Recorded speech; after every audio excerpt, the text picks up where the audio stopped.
Sadgurunath Maharaj Ki Jai, and welcome to Jagadambe Reads the Holy Books of India, Bhaktavijaya115.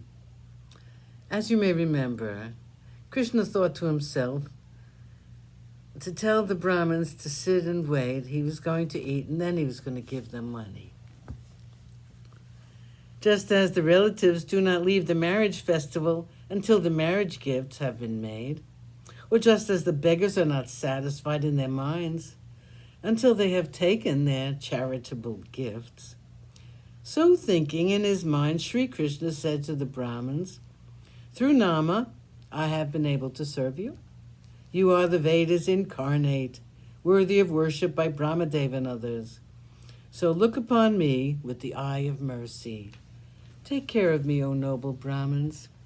As Krishna thus spoke, it seemed to the Brahmins that it was a nectarian voice. Then, rejoicing in their minds, they were full of happiness. The earth gods, Brahmins, replied to him, "Thou hast worked very hard, and while thou hast been worshipping the Brahmins, thy own dinner has been delayed. Thou didst everything thyself, and it was very successful. Though we might look to see if anything was lacking, we would never see such a thing. We have today seen a new thing. When we look at the Swami's novel reverence, his humility, and the respect paid to us, they seem beyond all comparison." Then the Brahmins, learned in the 4 Vedas, repeating the great mantras over the rice, threw it on his head as their blessing. "Mayest thou be victorious forever and be our protector, and mayest thou live until the end of the ages in the home of the universe." Then taking rice in his yellow garment, he sprinkled it on Nama's head, saying, "May this love remain forever in your heart." Joyous interdining of God and his bhaktas. The Brahmins replied, "Now take these Vaishnavas to thy side and eat. O heap of good qualities! We will quiet our minds and sit beside thee." To these words of the Brahmins, Krishna replied, "I will do so." Just then Rukmini arrived with various kinds of food served on golden plates. Then Satyabhama came quickly with a golden vessel in her hand, and having given them water to sip, a most extraordinary thing happened. The holder of the Sharanga bow, Krishna, then called to his side Uddhava and Akrura, Narada and Tumbaru as companions in his line of guests. Nama, who was standing at the great door of the temple, was called also.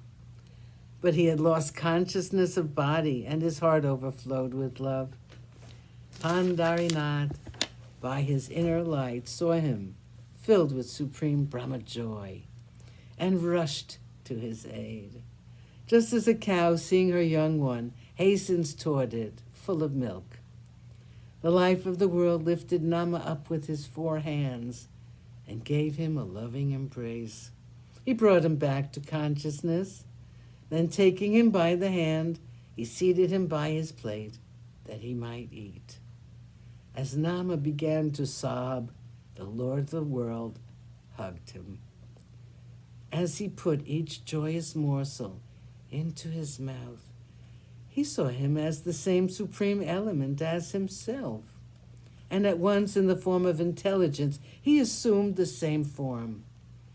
Then, seizing a flag on the eagle platform, he told Nama one of his secrets.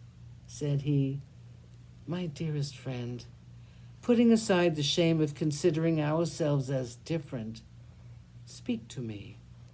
When you turn to the secrets of the heart, it is as clear as the heavens without any back or front.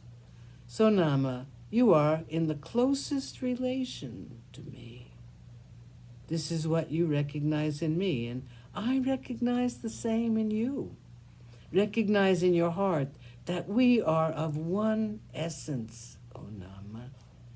Turn your attention to me, and in your heart see that I am your dearest friend. I, who am the unmanifested, am yourself So I consider. Sadhguru Nath Maharaj Ki Jai. Thank you for coming. I hope you come again